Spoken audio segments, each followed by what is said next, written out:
Bonsoir à toutes et à tous, et ravi de vous retrouver comme tous les soirs. Nous sommes en direct et nous sommes le lundi 14 décembre. Bienvenue sur Média TV dans 60 minutes pour comprendre. Vous le savez, nous essayons tous les jours et en direct de décrypter pour vous ce qui fait l'actualité nationale et internationale. Nous le faisons en votre compagnie. N'hésitez pas à réagir sur les réseaux sociaux, la page Facebook de Média TV et sur le compte Twitter, #60MPC. Vos questions, vos réactions nous permettront d'alimenter notre discussion tout au long de l'émission. Les invités qui ont accepté d'être avec nous ce soir. Houria Slami, vous êtes membre du CNDH, le Conseil national des droits de l'homme. Bonsoir. Merci d'être avec nous. Mohamed Green, vous êtes membre de l'OMDH, l'Organisation marocaine des droits de l'homme. Et enfin, Latefa Taya, vous êtes consultante indépendante, spécialiste des questions de la coopération et de la société civile. Bonsoir. Merci d'avoir répondu à notre invitation. Plus de 100 000 associations au Maroc. C'est le chiffre avancé par Driss El Yazami, président du CNDH, preuve s'il en est du dynamisme de la société civile marocaine. Cependant, ce tissu associatif est encore régi par un daïr de 1958. Un mémorandum a été présenté jeudi dernier par le CNDH pour réformer ce cadre juridique.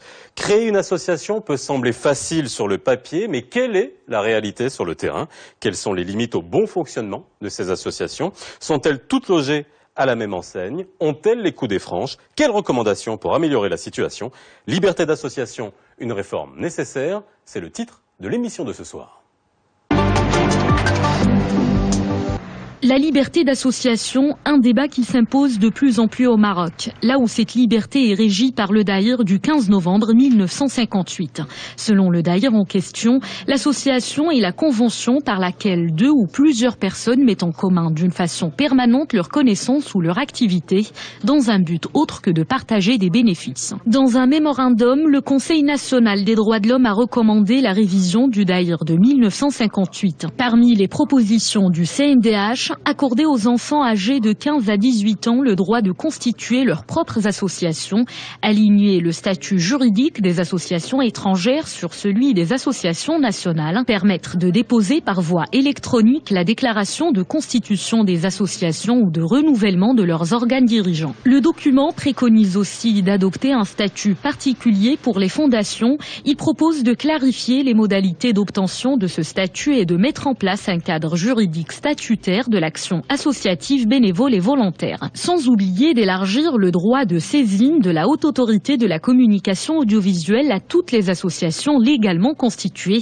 Objectif, pouvoir adresser des plaintes relatives à des violations des lois ou règlements par les organes de communication audiovisuelle. La nécessité et la proportionnalité, deux principes qui doivent régir le recours à la force selon le CNDH. Il recommande ainsi d'introduire une nouvelle disposition entre les articles 25 et 26. Selon le Conseil national des droits de l'homme, près de 14 000 manifestations et rassemblements ont été organisés durant la période 2013-2014, soit en moyenne 36 manifestations par jour. Quant au nombre des interventions des forces de sécurité, il a atteint l'année dernière 303. Alors, nous allons revenir ce soir, bien sûr, sur ce mémorandum, sur toutes les recommandations qui ont été faites, le cheminement qui a été emprunté pour arriver finalement à ce mémorandum, et pourquoi maintenant finalement. Mais j'ai donné un chiffre, alors c'était dans le sujet de Manal El-Ardari, on a eu beaucoup des principales recommandations, on va y aller un peu dans le détail, mais j'ai donné un chiffre en début d'émission qui est 100 000 associations.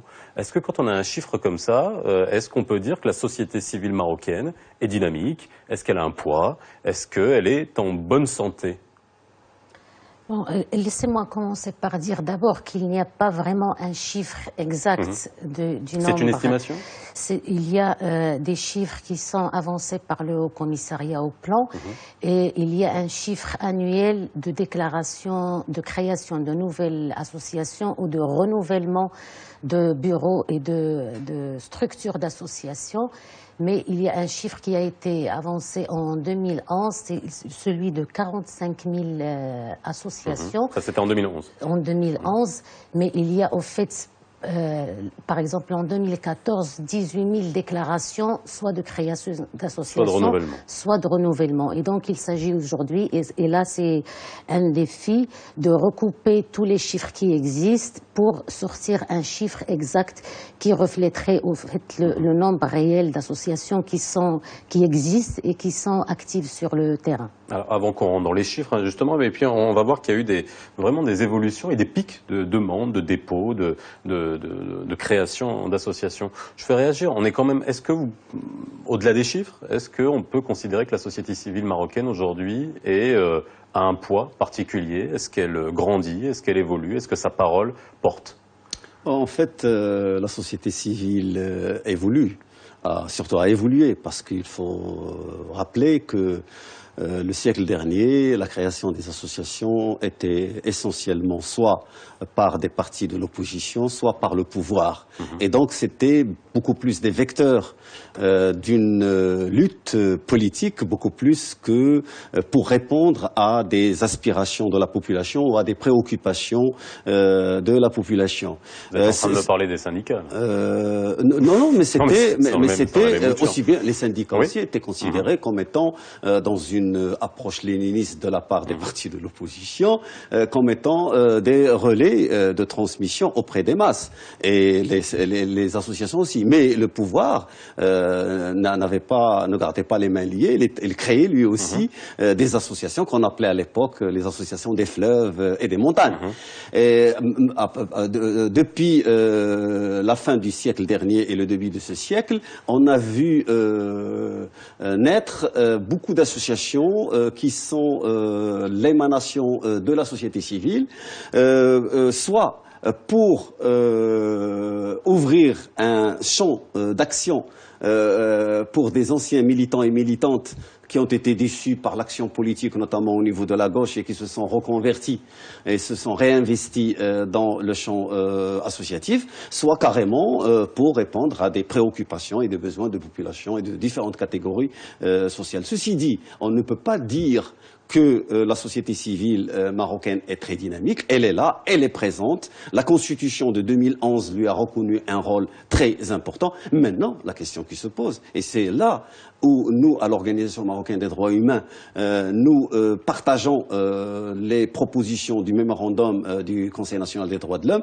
c'est est-ce que cette société civile a les moyens de pouvoir jouer son rôle et de rendre ce dynamisme potentiel en un dynamisme effectif qui puisse avoir un impact sur la vie de tous les jours et sur nos sociétés. Alors on va y arriver, parce qu'on va voir concrètement comment on crée une association. Parce que c'est vrai qu'on peut se demander comment on crée une association. Si moi j'ai envie de créer une association des animateurs radio-télé qui portent du noir, j'en sais rien, est-ce qu'on peut le faire? Comment ça fonctionne? Latif Fataya, est-ce que je vous pose la même question, quel regard vous portez finalement sur cette évolution des organisations de la société civile? Alors, tout dépend de quel point de vue. D'un point de vue quantitatif, c'est vrai qu'on a assisté à une explosion en fait du nombre d'associations. Vous aviez parlé de pic tout à l'heure. C'est vrai que c'est un pic qui correspond justement à une période très dynamique. En 2005, on a mis en place l'initiative pour le développement humain, donc qui a généré aussi une multitude de créations de petites associations. On peut parler aussi d'associations extrêmement variées, tant sur un plan sectoriel que sur, je veux dire, le poids de ces associations, certaines qui ont un ancrage sur le terrain, d'autres qui sont minuscules. Il faut savoir que le Haut Commissariat au Plan, quand bien même son étude est un petit peu date aujourd'hui, on manque beaucoup justement d'éléments qui permettent de décrire la société civile. On s'appuie beaucoup, le CNDH s'appuie beaucoup sur l'étude du Haut Commissariat au Plan qui date de 2007 et qui a été publiée en 2011. Toujours est-il que cette étude-là, elle montre justement à quel point il y a énormément d'associations qui sont insignifiantes. Alors je dis une 20% d'associations qui ont moins de 5 000 dirhams de budget annuel. Bon, tout à fait. On est un petit peu comme dans la répartition des richesses du monde, avec 2,5% des associations qui ont des budgets supérieurs à 1 million de dirhams. Donc voilà, c'est une espèce d'inégalité du partage du gâteau, et puis aussi inégalité territoriale. Il y a une grande proportion d'associations qui sont plutôt dans la région de Massa Adra notamment, sous Massa Adra. Voilà, c'est très composite. Alors, comment aujourd'hui on crée une association? Après, comme ça nous permettra de voir dans les problèmes, puis finalement, parce qu'il y a sûrement des problèmes, puisqu'il y a un mémorandum avec plus de 90 recommandations pour essayer justement d'améliorer cette situation. Aujourd'hui, on veut créer une association. Comment ça se passe? On va dire, sur le papier, il y a des procédures qui semblent assez simples, je l'ai dit tout à l'heure. Je veux créer une association, je fais comment? Alors, si si vous permettez juste une petite minute pour enchaîner sur ce qu'avait dit Monsieur Green sur le parcours des associations, il convient de souligner aujourd'hui si les ONG et le rôle des associations est aujourd'hui reconnu par la Constitution, ce n'est pas une chose fortuite, c'est au fait après un parcours des fois difficiles des associations, et donc ces associations, que ce soit de défense des droits des femmes, des droits de l'homme, des droits culturels, etc., ils ont quand même participé à la mise en place de plusieurs institutions qui sont aujourd'hui constitutionnalisées et à des réformes structurelles dans l'histoire récente du Maroc. On peut citer la réforme du Code du statut personnel, à l'origine duquel c'est le mouvement associatif féminin qui était à l'origine. On peut citer aussi le processus de réconciliation au Maroc qui a été initié et dont le plaidoyer a été aussi porté par les associations des droits de l'homme, dont l'OMDH justement. Il y a par exemple la création de l'IRCAM dans le domaine des droits culturels qui a été portée par un ensemble d'associations qui agissent dans le domaine, etc. Et donc plein de réformes qu'on a aujourd'hui et qui sont reconnues par la Constitution. Les ONG ont été à l'origine de ces réformes. Et donc il faudrait aujourd'hui répondre à ce rôle par des textes juridiques qui accompagnent ce rôle avant-gardiste, participatif, incontournable dans la mise en place et la mise en œuvre des politiques publiques. Et de la transition démocratique. Oui, et la transition démocratique. Sa Majesté le sait dans plusieurs de ses discours. J'ai juste pris une phrase dans un de ses discours. La consolidation de la démocratie passe nécessairement par l'ancrage de la culture de la citoyenneté, mission qui de reste revient aux partis politiques et aux organisations de la société civile, et par l'amélioration palpable pour le citoyen de son vécu quotidien. Donc en gros, c'est vrai que dans la transition démocratique, et le souverain insiste souvent sur le poids à donner au niveau de la société civile et au niveau de la responsabilité.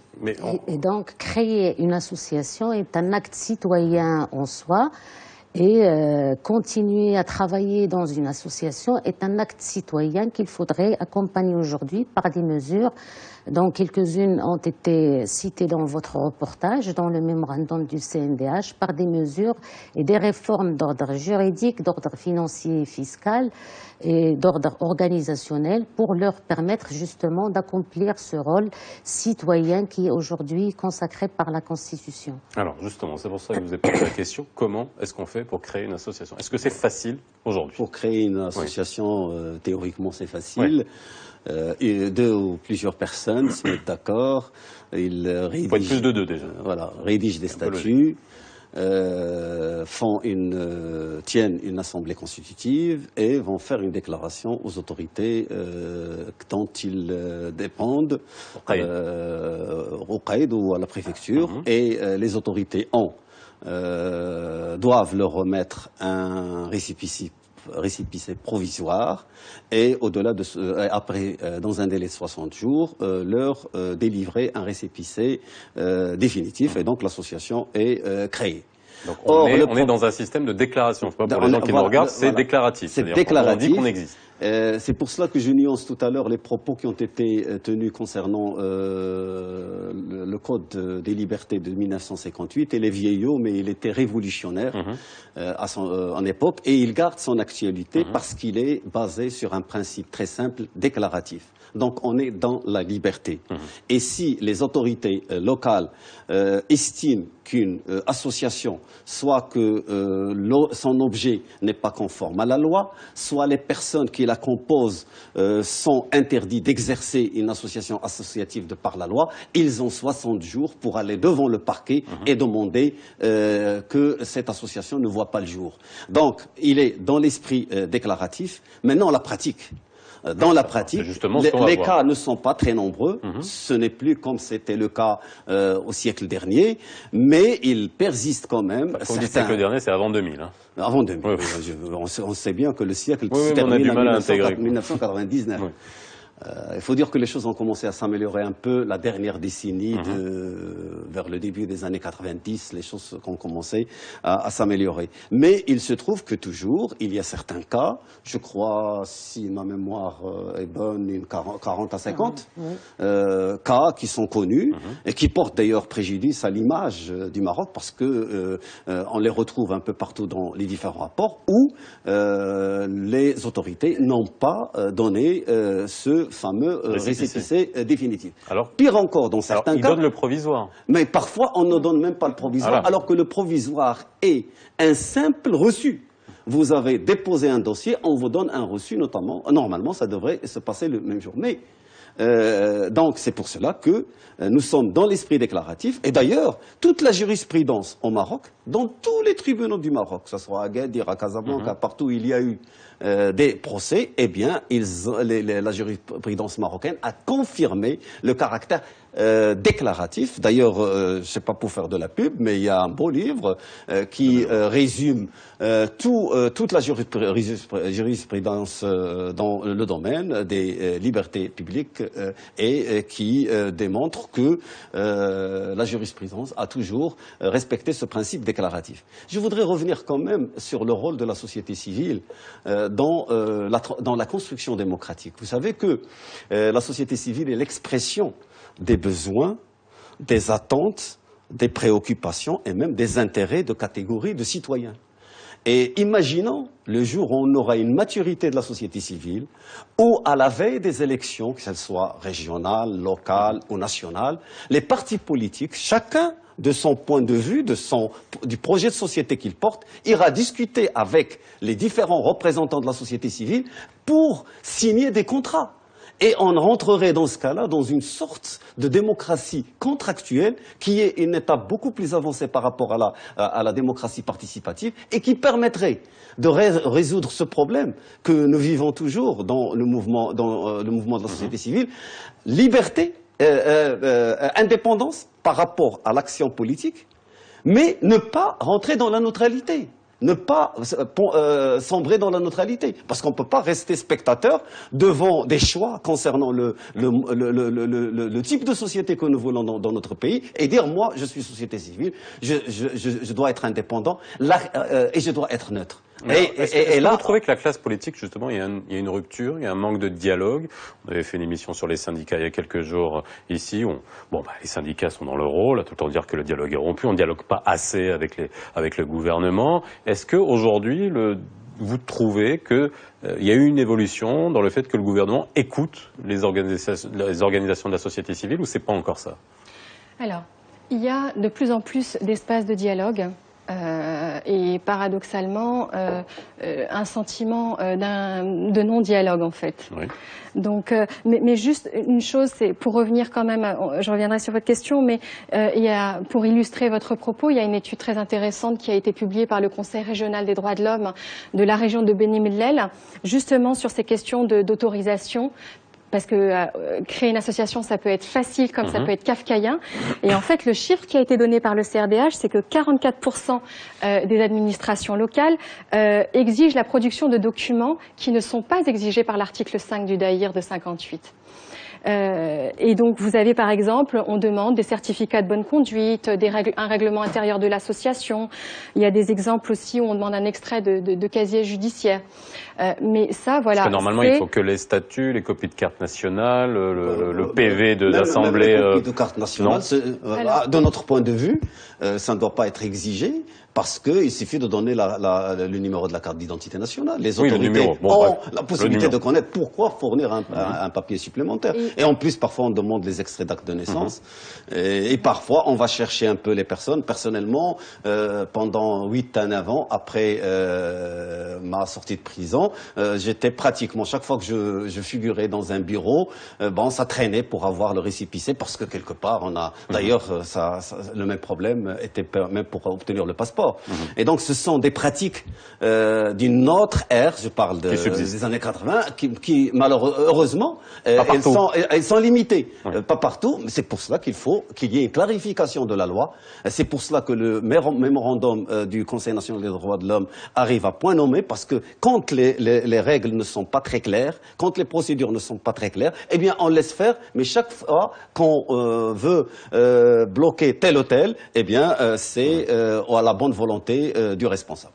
Mais après, pour faire le lien entre ces vexations, entre guillemets, et les espaces de dialogue, c'est que justement, en tout cas pour les associations que j'ai rencontrées localement dans plusieurs régions du Maroc, les associations ont cette posture intelligente de créer elles-mêmes des espaces de dialogue, un dialogue inclusif. Enfin, je veux dire, elles sont pas dans la critique contemplative. Moi, j'en ai rencontré beaucoup, voilà, qui souhaitent associer les autorités locales à leurs activités, qui organisent même des formations pour permettre aux administrations publiques, en tout cas à leurs représentants, de comprendre en fait les domaines d'intervention des associations.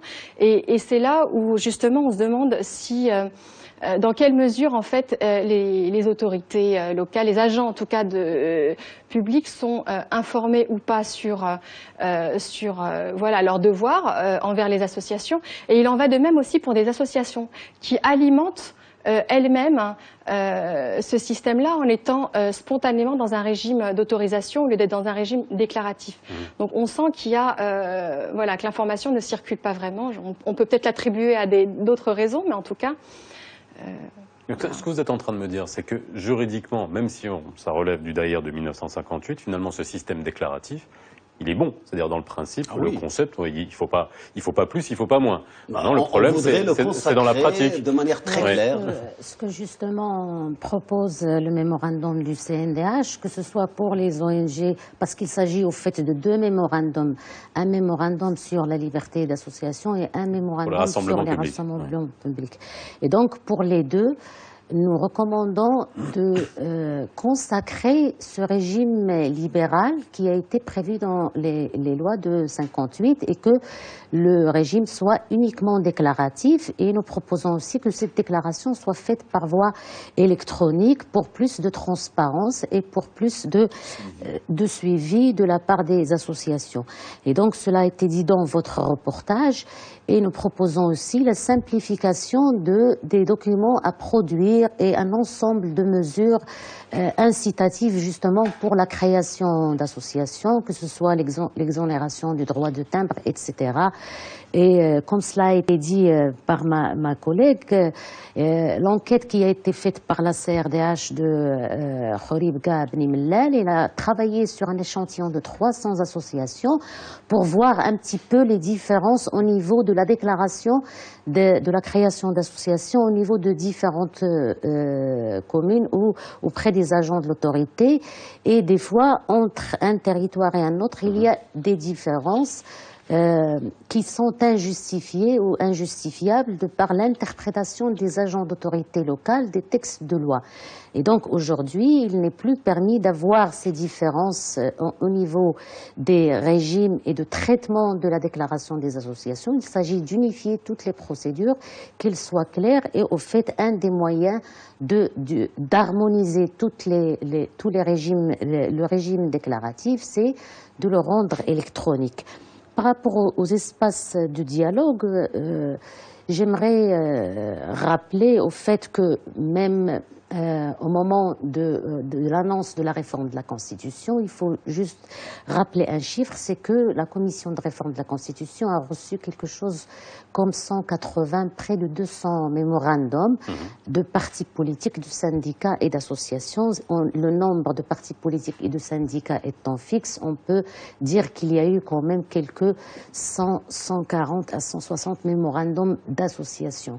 Et donc, nous remarquons qu'il y a une dynamique très positive de la part des associations. Beaucoup de propositions ont été introduites dans la Constitution, dont justement la démocratie participative, le droit de pétition, le droit d'initiative législative qui n'étaient pas connus auparavant. Et donc, Aujourd'hui, les associations sont appelées à remplir ce rôle, que ce soit au niveau local ou au niveau national, à travers plusieurs espaces de dialogue. Et donc, il y a eu des espaces de dialogue, par exemple, il y a eu le dialogue sur la société civile, il y a eu le dialogue sur la presse, il y a eu le dialogue sur la création du Conseil de la jeunesse et de la vie associative, et aussi un dialogue sur les droits des femmes. Et donc, ce dialogue, au fait, il est un petit peu... la relation à la société civile n'est pas gérée de manière égale, et cela dépend des départements ministériels ou des champs qu'il s'agisse de l'une ou de l'autre des deux chambres du Parlement. Est-ce que les élus locaux ont peur des associations? Je pose la question. Parce que vous dites qu'il y a des disparités. Est-ce qu'on peut sentir aujourd'hui ce qui serait une bonne chose? Parce que finalement, ça prouverait le poids et le... C'est au cas par cas. Parfois, il y a de la concurrence entre le travail des associations et des élus. Certains élus trouvent que, surtout dans les petits patelins, que les associations, de par leur dynamisme et leur travail de proximité, leur font un peu d'ombre. Mais il y a le cas contraire, l'extrême de l'autre côté, où des élus instrumentalisent des associations, pour ne pas dire créer des associations qui leur sont propres. Mais il y a aussi, dans beaucoup de cas, une intelligence entre les élus et les associations, chacun dans son rôle, ne faisant que son rôle. Et d'ailleurs, il y a une expérience très intéressante qui démontre que quand il y a... que le problème, c'est essentiellement un problème de méfiance. Et quand la confiance s'installe, les rôles deviennent complémentaires entre le rôle d'un élu, le rôle d'un agent d'autorité locale et le rôle de la société civile. Nous avons vécu une expérience très intéressante. C'est dans le cadre du programme de réparation communautaire pour les régions qui ont été victimes de graves violations des droits de l'homme. J'ai eu le plaisir et l'occasion de travailler sur ce programme. Et il y avait eu la création de coordination locale dans laquelle se sont retrouvées les associations, les autorités locales et les élus. Au début, il y avait quelques accrochages, mais après, quand la confiance s'est installée et que chacun était dans son rôle et respectait le rôle de l'autre, les choses se passent très bien. Je voudrais revenir quand même sur cette philosophie de la déclaration. Tout à l'heure, pour être équilibré, on a dit que la déclaration de création d'associations, le principe déclaratif n'est pas toujours respecté. Mais il y a aussi de l'autre côté le Code des libertés de 1958 qui était composé de 3 éléments. La liberté, les associations, les rassemblements publics et la presse. Donc, au niveau des rassemblements publics, il y avait le même principe, c'est déclaratif. Vous déclarez que vous allez faire une manifestation, l'objet, l'heure de départ, l'heure de fin et l'itinéraire. Et vous n'attendez pas la validation ni autorisation. Dans 48 heures, on peut vous signifier l'interdiction. Mais qui ne dit mot consent. C'est-à-dire que si on vous répond pas... Qu'est-ce qui se passe dans la pratique? Dans la pratique, plus de 90%, voire plus de 95% des manifestations, qui sont au nombre à peu près, le chiffre a été évoqué dans votre reportage, à peu près une quarantaine par jour. Plus de 95%, il n'y a pas de déclaration. C'est pour cela que en tant que mouvement de droits de l'homme, nous insistons sur cette philosophie de déclaration, tant au niveau de la création d'associations. Pourquoi? Pour qu'on consacre 2 principes. Le principe de liberté. Tout citoyen marocain avec d'autres peut créer une association, il est libre de la créer, mais aussi nous consacrer que nous sommes un État de droit. Et que les autorités locales, quand ils voient, ils ont 60 jours pour regarder de près, pour faire les enquêtes, etc. Et pour aller vers le parquet. Et d'ailleurs, l'article 3 bis de la loi du Daïr de 1958 leur donne cette possibilité d'aller vers la justice. De l'autre côté, la philosophie de déclaration concernant les manifestations, quand on déclare une manifestation, ça permet aux autorités locales de prendre les dispositions pour protéger les manifestants. Et on a maintenant de plus en plus de manifestations où il y a des gens qui sont contre. Donc protéger pour que tout un chacun puisse avoir la possibilité de s'exprimer sur la place publique, d'exprimer un point de vue. Deuxièmement... Tout en laissant, bien sûr, toute l'attitude aux autorités de refuser. Bien sûr, mais aussi l'organisation de l'occupation de l'espace public. Par exemple, vous demandez à faire une manifestation en plein centre d'une grande ville au moment où les gens sortent des bureaux, vous allez arrêter la circulation. Non. Et aussi, et surtout, ce qui est très important, c'est aussi de pouvoir programmer les manifestations. C'est pour cela que nous insistons au niveau des organisations de droits de l'homme, de défense des droits de l'homme, sur le respect du principe de déclaration pour la création d'associations, mais aussi nous recommandons de mettre en place des procédures claires, simples, les rassemblements et les manifestations. faciles, pour qu'il y ait des déclarations, des manifestations, qui Alors, restent quand même un droit. On peut se poser la question. On peut se poser la question également à qui a le droit de créer des associations. Je pose notamment la question par rapport aux jeunes, parce que c'est vrai que ça c'est intéressant de voir à partir de quel âge on peut créer une association. On fait une petite pause et on revient juste après. On rejoint dans 60 minutes pour comprendre, on parle de la liberté d'association. Alors c'est vrai qu'avant qu'on se quitte, je vous ai posé la question, c'est une petite recommandation qu'il y a dans les nombreuses qui ont été formulées par le CNDH, c'est quand même l'âge. Alors c'est vrai que inclure depuis le plus jeune âge les citoyens, les jeunes citoyens dans l'action civile, c'est aussi important. Aujourd'hui, on crée une association à partir de 18 ans. La recommandation du CNDH, c'est entre 15 et à partir de 15 ans. Au fait, cette recommandation, elle est très spécifique. Elle se rapporte à la disposition internationale qui octroie aux enfants le droit à la participation. Et donc, c'est au fait une initiation, c'est une recommandation qui vise à initier les citoyens dans un plus jeune âge à la participation à la gestion de la chose publique. Et donc aujourd'hui, nous avons des maisons de la jeunesse auxquelles les enfants ils peuvent y aller avant l'âge de 18 ans. Et donc c'est l'apprentissage de la participation se fait à travers ces créneaux, et donc pourquoi pas à travers la création d'associations. Mais encore faut-il qu'en face, je reviens toujours sur le répondant qu'il peut y avoir en face. Je prends comme exemple la mobilisation des étudiants en médecine qui est contre le service sanitaire obligatoire, qui, avec les pouvoirs publics et avec le ministre, on avait l'impression qu'il y avait une sorte d'infantilisation. En face, ça passe par ça, de commencer par le plus jeune âge, de dire prenez au sérieux, même les jeunes, dans le cadre de la société civile. Complètement. On va dire c'est justement l'école de l'implication sur les questions sur la chose publique, enfin sur les questions qui intéressent les jeunes. Ça peut être un moyen effectivement d'impliquer les jeunes. Après, ce qu'il faut savoir, c'est que on a par exemple les parlements des enfants, etc., qui constituent de bonnes écoles. Mais l'enjeu, c'est souvent, en fait, on tombe dans le travers de sensibiliser les enfants qui appartiennent déjà à une élite. Donc la vigilance, elle est là, c'est d'être le plus inclusif possible et de prendre en compte les enfants, y compris en milieu rural, y compris en milieu paupérisé, etc. Parce que souvent, par exemple, les critères de sélection, quand bien même ce sont des critères entre guillemets universalistes pour impliquer les enfants dans la vie associative, dans le jeu associatif, c'est des critères un petit peu élitistes. Ça peut être selon justement le niveau d'études, les résultats scolaires, etc.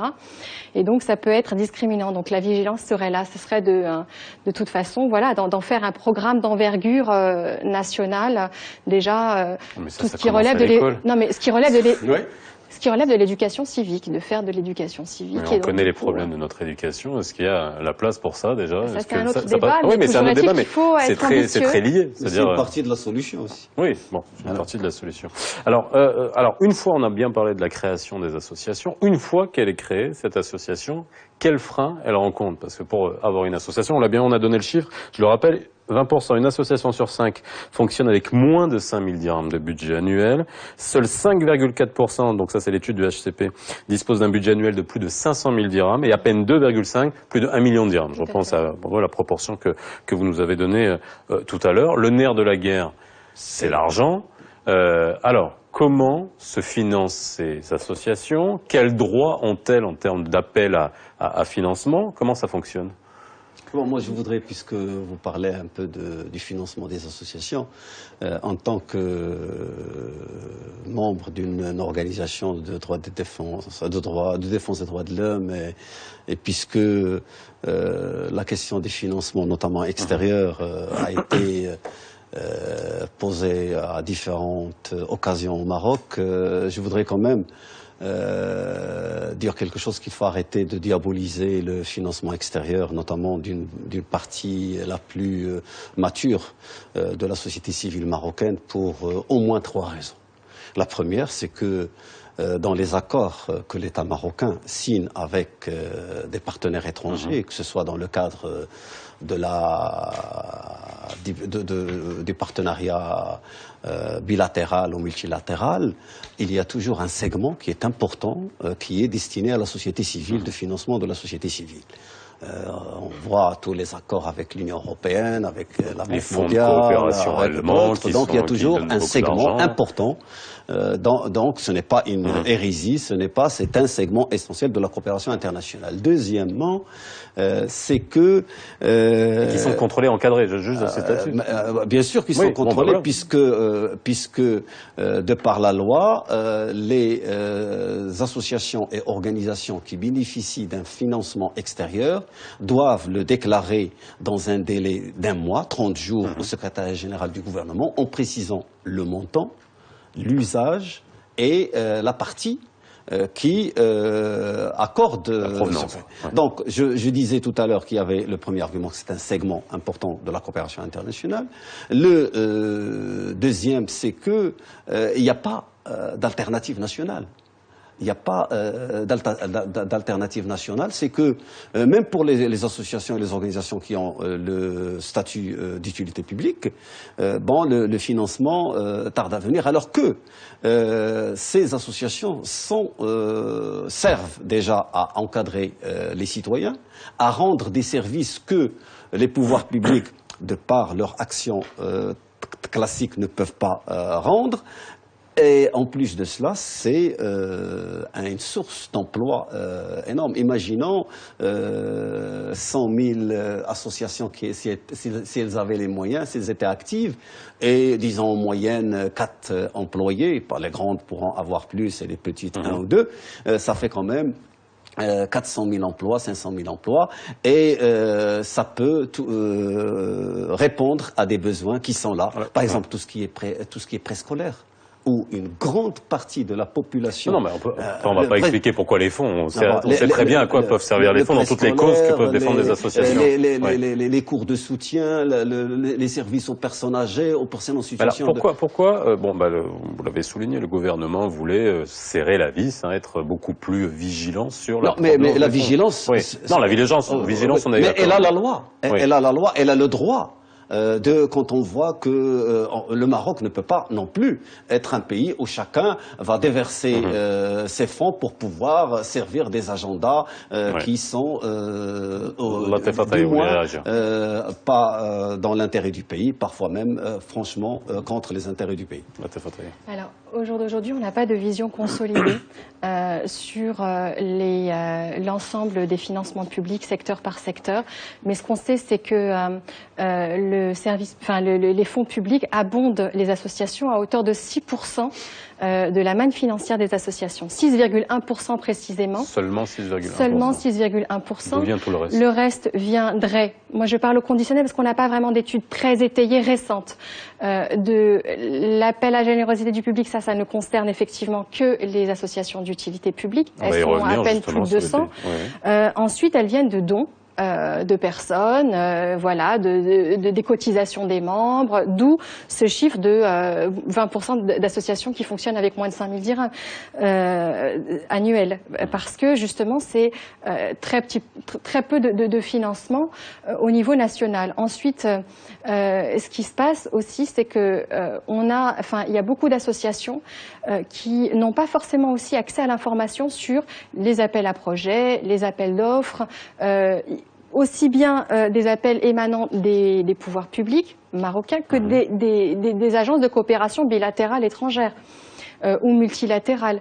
C'est-à-dire que des associations, si elles n'allaient pas sur le site web de l'Union européenne pour surveiller, faire cette veille qui coûte du temps, de l'argent et qui nécessite aussi un bon outillage pour comprendre les mécanismes de financement. Donc il y a tout ce problème de l'accessibilité de l'information.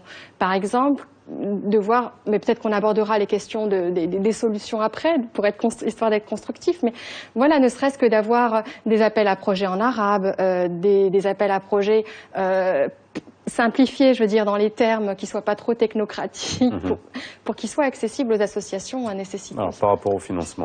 Oui, ce que je voudrais dire, le chiffre a été cité, c'est que le financement public au Maroc ne dépasse pas les 6%, alors que si on le compare avec le chiffre enregistré en France, c'est 49% de financement est octroyé par l'État. Et donc, disons la moitié. Donc, il y a un grand manque à gagner. Ce financement étranger... Comparer aussi, on est quand même là... On est en pourcentage. C'est la moitié, nous, c'est 6%. Sachant qu'en France, il y a quand même 1 300 000 ONG en France, alors que vous voyez l'écart entre le taux d'encadrement en France et au Maroc. Et donc, le financement étranger, il ne représente au fait que 5%, ce fameux financement étranger qui a été stigmatisé et diabolisé, comme cela a été dit, alors qu'il ne représente que 5%. Et les associations qui ont un budget supérieur à 1 million de dirhams ne représentent que 2,5%. Et donc aujourd'hui, vous avez posé la question tout à l'heure, qu'est-ce qu'elle fait une association nouvellement créée? Et donc elle doit avoir un local, elle doit avoir des moyens logistiques, elle doit avoir un salarié pour être sur place et pouvoir permettre aux autres de travailler, alors que cela ne pourrait être accessible qu'au moyen d'un appui financier et logistique de l'État, des départements gouvernementaux, pour pouvoir permettre à cette association de démarrer. Maintenant, il y a tout un manque à gagner au niveau des financements. Même, je pense, au niveau des financements étrangers, il reste insuffisant. Aujourd'hui, il s'agit de les multiplier et de les diversifier. Et tant qu'on a une diversification des moyens de financement, que ce soit ceux de l'État ou des organismes étrangers, tant on augmente la capacité de travail et d'indépendance des associations. Contrairement à ce qu'on peut croire, qu'il y a une manipulation suivant des agendas, etc., et bien au contraire, il faut mettre plus de transparence au niveau des départements gouvernementaux, ce que propose le CNDA justement, qu'il y ait un portail dédié uniquement au financement, un appel à projet pour les associations, accessible à toutes les associations, facilitation de mesures pour les associations nouvellement créées, pour qu'ils puissent démarrer, parce que pour avoir accès à un financement, il faut avoir 2 ou 3 ans d'exercice. Comment on va faire ces 2 ou 3 ans d'exercice? C'est d'avoir déjà un accès au financement pour pouvoir démarrer.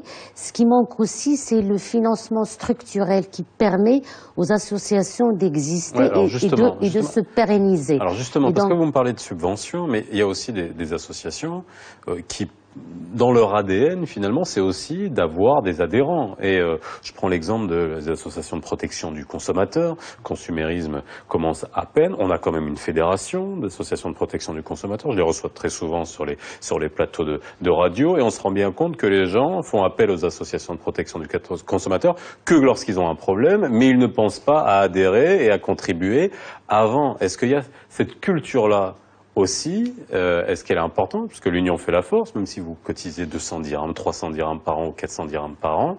Cette culture-là, est-ce qu'elle existe? C'est-à-dire que la notion de société civile, d'adhérer, de participer financièrement à une association pour qu'elle prenne du poids. Ça aussi, c'est essentiel. Est-ce qu'on a la manière de sensibiliser à cette culture? Vous faites... Oui. Alors, aujourd'hui, il y a plusieurs associations qui vivent des cotisations de leurs adhérents, ce qui est une chose pas uniquement, ce qui est une chose très importante d'avoir la cotisation des adhérents, mais pas uniquement. Il y a des dons, il y a la possibilité d'avoir des dons, des contributions, soit par des entreprises ou par des des mécènes aussi. Ce registre-là aussi n'est pas codifié, d'où notre proposition de codifier le mécénat et d'octroyer aussi des réductions fiscales sur le don aux associations, des abattements fiscaux, etc. On va en parler, mais avant ça, je parlais vraiment de la culture. C'est vraiment de la culture de l'associatif. Oui, moi, je pense que c'est très difficile d'évaluer la générosité des Marocains, en fait. Je crois qu'il y a une étude, mais je ne saurais citer la source. Je parle même pas de générosité. Je parle vraiment, là, c'est vraiment, lorsqu'on parle de protection du consommateur, ça concerne absolument tout le monde.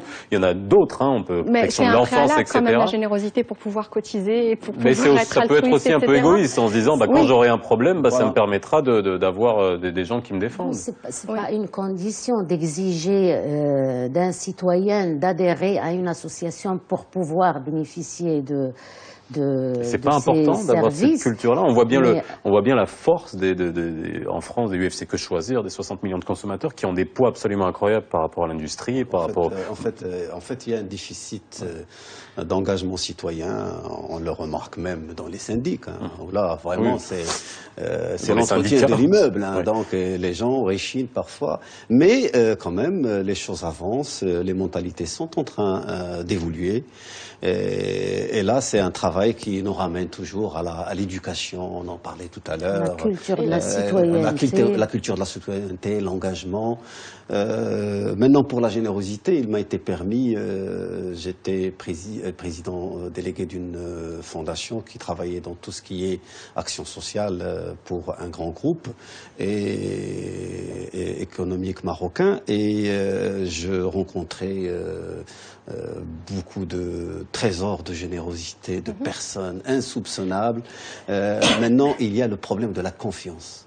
Ce problème est important. De la confiance, j'ai un tweet de Yassel qui nous dit qu'il faut penser à garantir l'efficacité et l'efficience des associations d'abord. Voilà. Donc, effectivement, il y a quand même la confiance plus derrière. On est transparent, plus on rend compte, plus on publie ses comptes, plus l'installation, la confiance s'installe et les gens vont donner. Je reviendrai vers vous. Je m'excuse. Donc, en fait, il ne faut pas aussi négliger les Marocains résidant à l'étranger qui font beaucoup de transferts d'argent. Souvent, là encore, avec des pincettes, parce que on peut pas extrapoler, mais souvent avec une vision peut-être clanique ou tribale. Moi, je vais parler de ma propre expérience. Étant de Berkane, je vais plutôt avoir propension à soutenir, une logique de proximité. Une logique de proximité. Et donc, juste pour revenir sur ces questions-là de transparence, etc., ce qu'il faut savoir, c'est que les signataires de l'appel de Rabat, donc ce fameux appel en parallèle du dialogue national pour contribuer à échafauder justement un cadre juridique progressif, etc., dans le cadre de ce chantier, enfin, pour, je veux dire, rendre la Constitution opérationnelle. Donc, en fait, cette question de transparence, elle a été clairement soulevée par les plus de 300 signataires de l'appel de Rabat, voilà, qui ont énuméré de très nombreuses doléances, mais qui ont dit, ben voilà, nous, on n'est pas exempt de reproches, de critiques. Nous-mêmes, on a besoin de plus d'outils pour pouvoir produire des budgets fiables, pour pouvoir faire du monitoring de nos activités. Enfin, il y a eu aussi, je crois, un vrai travail d'autocritique et les associations, en tout cas pour celles qui ont signé cet appel, reconnaissent qu'il y a un gros travail, un énorme chantier à faire pour les rendre plus efficientes. On a besoin d'argent, mais on a besoin aussi de gens. C'est-à-dire, à partir du moment où on crée une association, il faut la faire fonctionner comme une entreprise, il faut des compétences. Est-ce qu'il y a des compétences spécifiques? Je sais qu'il y a des diplômes, enfin peut-être pas ici, mais de marketing associatif, de beaucoup de formations qui sont liées à la gestion des associations. Est-ce qu'on a suffisamment de compétences pour avoir des associations qui sont performantes et qui peuvent grandir? Alors justement, vous touchez à un sujet qui est très très important, celui des ressources humaines adéquates et adaptées aux associations. Aujourd'hui, il n'y a pas de formation spécifique et qualifiante pour les ONG. Or, les associations, ils ont besoin de plusieurs profils, ils ont besoin de chargés de programme, ils ont besoin de comptables, etc. Et donc, ce sont des profils très variés et très diversifiés. Aujourd'hui, et c'est des profils à employer. Et donc, c'est des offres et des postes d'emploi qui doivent être disponibles, mais encore faut-il avoir, bien sûr, les budgets adéquats pour pouvoir les avoir et les recruter à l'association. Et cela nous ramène à dire que, justement, le secteur associatif est un grand réservoir d'emplois. En France, par exemple, si je me souviens bien, le secteur associatif représente 5% des emplois salariés. Donc, il y a 1 800 000 salariés au profit des associations. Et donc, qui travaillent dans les associations. Chez nous, on sait à peu près combien ça. Je suis en train de regarder mes chiffres. Je n'ai pas vraiment le chiffre. Alors, j'ai les chiffres sur les bénévoles, parce que bon, on a 56 500 emplois à temps plein, mais en bénévole. Et donc, aujourd'hui, il y a le double défi. Aujourd'hui, c'est de professionnaliser les associations, mais aussi ne pas leur ôter l'aspect de bénévolat et d'activisme, si vous voulez. Mais il y a un minimum d'exigence au niveau de la création, de la pérennité d'une association, en termes de ressources humaines, en termes de ressources qui gèrent l'association, d'où nos recommandations de créer des structures dédiées spécifiquement à la formation d'employés et de personnel qui seraient employés pour les associations. Aujourd'hui, il y a des besoins différents au niveau des associations. On ne trouve pas sur le marché, si on peut le dire, les profils adéquats pour la gestion d'associations. Et donc, c'est un besoin qu'il faudrait combler. Et aussi, c'est un secteur employeur prometteur qui pourrait nous aider à résorber un taux de chômage assez conséquent. Alors, quels sont, aujourd'hui, on a parlé des associations d'utilité publique qui ont, elles, un statut particulier, qui ont des incitations fiscales. On peut, si on fait un don et que vous voulez déduire ça de vos impôts, c'est seulement si c'est une association d'utilité publique. Ça pose un problème, ce clivage, qui est seulement les associations d'utilité publique qui bénéficient d'incitations fiscales particulières? Mais c'est normal que les incitations fiscales ne bénéficient qu'à des associations, des fondations d'utilité publique. Maintenant, la question se pose, c'est comment faciliter toutes les associations sont d'utilité publique par définition. Comment faciliter l'accès à ce statut d'utilité publique? Comment, entre guillemets, le démocratiser? Comment le rendre le processus transparent de telle manière à ce que les associations qui sont vraiment dans le cœur de l'utilité publique puissent bénéficier de ces avantages, qui sont importants, ces avantages, mais ils ne sont pas suffisant. Pour les dents, c'est OK, mais pour, par exemple, toutes leurs achats... Il y a une fiscalité particulière pour non, c'est uniquement les dents. C'est uniquement les dents. Les dons entrants. Voilà, c'est-à-dire ça allège celui qui donne. Mais voilà, ça allège celui qui donne. Mais nous continuons, nous sommes une association d'utilité publique. Vous payez l'IR, nous payons la TVA, nous payons tout, sauf ceux qui n'ont... Vous n'êtes pas exonérés de TVA? Ah non, nous ne sommes pas exonérés. Pire, il n'y a pas de valeur ajoutée dans vous importez, pas pour nous, mais d'autres associations qui importent, par exemple, des outils pour handicapés, ils payent la TVA et les droits de douane.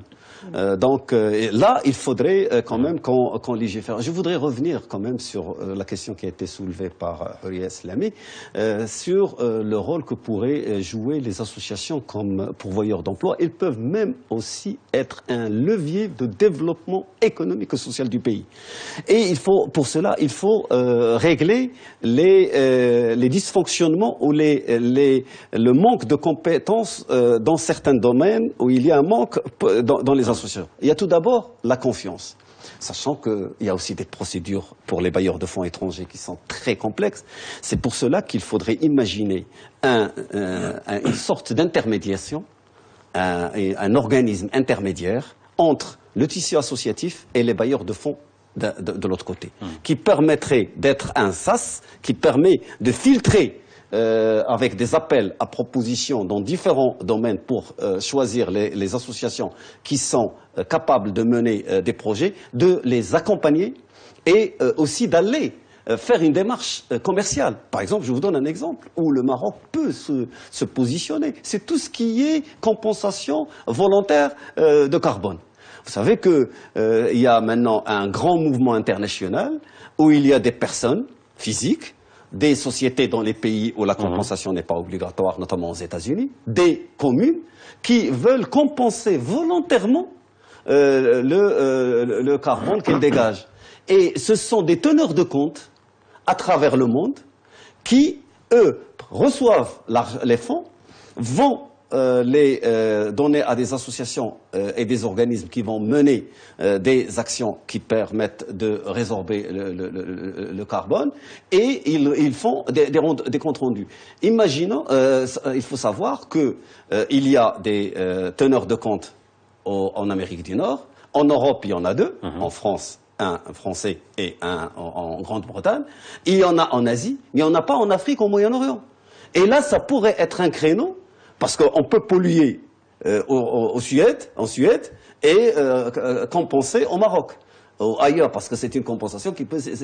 Mais là, il faut avoir cet organisme d'intermédiation qui permet de jouer un rôle de capter les fonds des bailleurs de fonds, aussi bien nationaux qu'internationaux, et instaurer donc la confiance et redistribuer ça au niveau des associations en les accompagnant. Et chemin faisant, cet organisme pourrait aussi jouer le rôle de formation, d'accompagnement, de stage de perfectionnement, de partenariat avec les universités pour créer des filières et des centres de formation. Mais alors, avec tout ce que vous mettez, est-ce qu'il faut pas changer? C'est un grand projet pour la société marocaine. Oui. Et en plus de cela, au-delà de la création de l'emploi, au-delà de la génération... Pour parler de la création d'emplois, est-ce qu'il faut aussi changer dans l'imaginaire?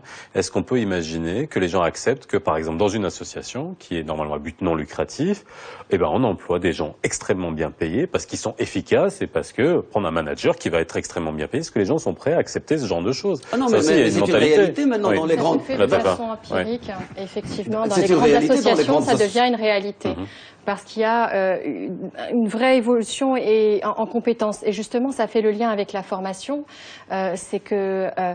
certes, il n'y a pas de formation structurante, mais les associations, l'air de rien, reçoivent énormément de petites formations, des formations ad hoc. Donc, elles gagnent en compétences. Moi, je suis vraiment impressionnée par le niveau de compétences. Et justement, ce gain en compétences, ça fait le lien aussi avec l'accès au financement. C'est que je suis pas sûre. On a affaire à des associations assez affranchies. Et le dialogue national qu'a voulu mettre en place le ministère chargé des relations avec le Parlement et la société civile en est constitue un indicateur. C'est que les associations, dès qu'elles ont vu le mot tutelle dans l'article 2 qui prévoyait ce dialogue, on dit non. Alors qu'il y avait... je suis persuadée que ça partait d'une bonne intention, ce dialogue national. Mais voilà. Et donc, du coup, d'avoir un intermédiaire, je ne suis pas sûre, je ne veux pas parler au nom des associations, mais que ça plaise. Parce que elles, tout ce qu'elles demandent aujourd'hui, c'est d'avoir des critères d'éligibilité transparents pour vérifier qu'elles répondent bien à ces critères-là. Et d'ailleurs, je crois que le ministère va mettre en place un portail pour consolider toute l'information sur, en tout cas, les financements au niveau national. Est-ce qu'il n'y a pas un... Juste pour réagir. Très rapidement, parce que ce n'est pas une question de tutelle. Nous sommes dans une perspective d'un tiers confiance qui a une posture importante qui apporte la confiance vis-à-vis des bailleurs de fonds, qui a la capacité de recruter et d'avoir les compétences à même de suivre les procédures et d'accompagner les associations, sachant qu'in fine, c'est des appels à proposition. Ce sont des critères d'éligibilité. On est dans la liberté, on est dans l'intermédiation, on n'est pas dans l'encadrement. Et ça a été mené dans certains projets au Maroc et à l'étranger, et ça a donné d'excellents résultats. Je donne comme exemple le programme de réparation communautaire pour les régions ayant été victimes de graves violations des droits de l'homme. Dernière question, et je vais vous la poser. Est-ce que dans les recommandations, il y en a une relative à la capacité d'une association d'ester en justice pour, au nom, alors pas en son nom, parce que ça je pense qu'elle a la possibilité de le faire, mais au nom de ses adhérents, pour avoir, je pense encore aux associations de protection du consommateur, mais il y en a beaucoup d'autres, comme aux États-Unis, on a ces class auctions où on peut se constituer partie civile au nom de plusieurs personnes. Est-ce que ça fait partie des recommandations et ça a déjà été mis sur le tapis, mais apparemment on n'a plus entendu parler. Oui, ça fait partie des recommandations du CNDH. Au fait, aujourd'hui, il est uniquement du ressort des associations qui sont déclarées d'utilité publique de se porter partie civile. Et donc, pour elles, hein. Oui, mais nous avons... Pas au nom Non, on ne défend pas chaque personne individuellement.